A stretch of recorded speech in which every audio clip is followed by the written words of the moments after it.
So imagine this. You're a samurai. You've got honor, a code, and a master whose name you've sworn to protect with your life. And then one day, your master dies. Suddenly everything you built your life around disappears. Just like that. You wake up the next morning and technically nothing is different. Same house, same sword, same tea, but socially, everything has changed. You're no longer a samurai. You're a ronin, a warrior without a master, a sword without a purpose, a problem that polite society has to quietly keep an eye on. You walk through the village and people look away. Your neighbors whisper. Your wife tries to stay strong, but she's terrified. She knows what happens to masterless samurai. Some become bandits, some vanish, some go mad, some just break. So you go to the local magistrate to officially register as a ronin. He barely looks at you, just stamps the paper that basically says, "Congratulations, you're no one now." And then reality hits. You need work, fast. You spend days going from estate to estate, trying to find a new lord, but nobody wants a ronin. There are too many of you already. The whole country is full of masterless samurai looking for jobs that don't exist. Eventually you take what you can get. Guard work for merchants, escort duty, the freelance samurai equivalent of gig work. You tell yourself it's temporary, just until something real comes along. Then one night, bandits hit the caravan you're guarding. You fight them off.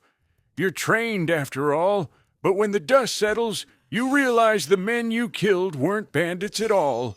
They were ronin too, desperate, just like you. You don't sleep much after that.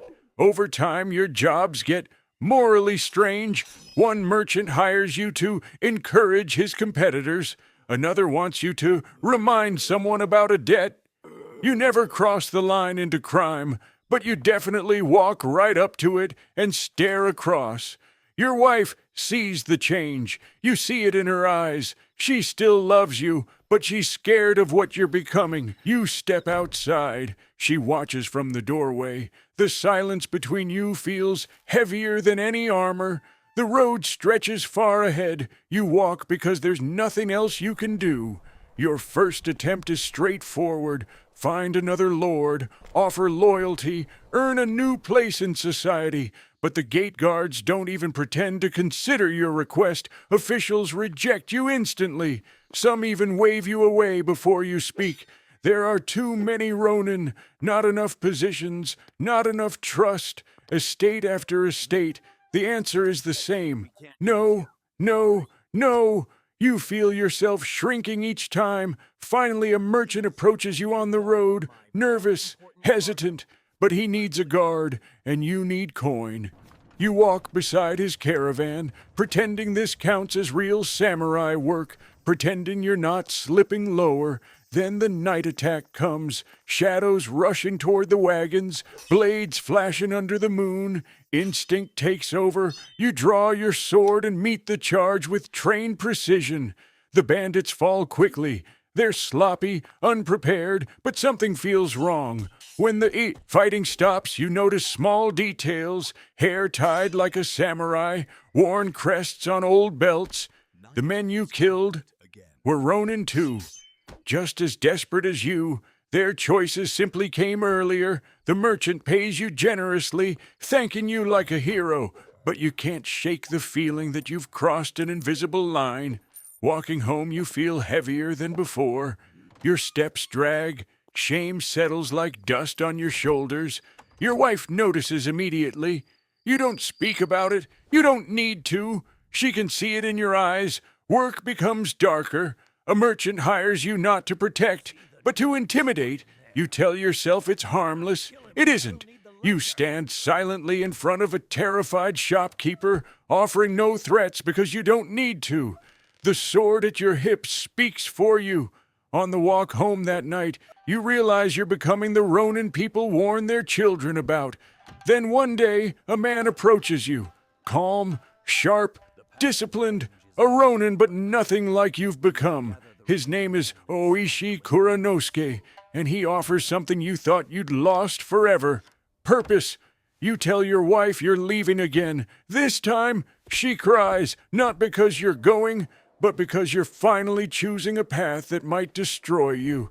You walk into the snowy night, feeling strangely lighter than you have in years. When you meet the other ronin, you see men who look tired, worn, and stubbornly loyal, a strange, comforting reflection of your own failures. Training begins, not elegant, not glorious, just a group of men trying to regain a sense of strength. Winter drills are clumsy, swords slip, people fall, but spirits stay steady, honor is slowly returning. At night you scout Kira's mansion. The map is crude, the recon is awkward, but it's working. Weeks pass, plans improve, the group becomes unified, efficient, and ready. Finally, armor is strapped, swords sharpened, every man accepts what this mission will cost. Snow falls as you gather outside the mansion. Breath clouds the air, no one speaks. With a single push, the ronin break the outer gate. There is no turning back. You rush into the courtyard, chaotic, snowy, and strangely silent between clashes. Guards confront you, but years of frustration sharpen your sword more than training ever did. Inside the mansion, every hallway feels tense. You move carefully, methodically. Room after room reveals frightened servants, overturned furniture, no sign of Kira. Until someone finds a hidden panel behind a wall, the air changes. You know it's him. Kira hides in panic among baskets and old cloth. The powerful man who destroyed your lord looks small now. You surround him. He begs. You don't speak. The code speaks for you, and with one final stroke, the debt is paid, honor restored, fate sealed. The ronin step back into the snowy street, carrying proof of their mission with calm dignity. You march through Edo openly, ready to face whatever. Consequences await. At the castle gate, you surrender without resistance. It's part of the code. They go straight to the authorities and surrender. The shogun is trapped. If he praises them, he encourages rebellion. If he punishes them, he dishonors the samurai code, so he chooses the honorable middle path. He orders every one of the 47 to commit ritual suicide. The ronin bow. They thank the messenger, and they prepare themselves. Their final night is quiet. They share tea. They talk softly. Some laugh a little. Some sit in silence. But every man knows he has reclaimed what he lost, his honor. At dawn, each ronin kneels in white robes. One by one, they perform seppuku. It's solemn. It's ritual. And when it's over, the 47 ronin become immortal. Their graves at Sengakuji Temple become a place of pilgrimage. People leave incense. People bow. People remember. Because the ronin story isn't really about revenge. It's about identity. About what a man becomes when society no longer has a place for him.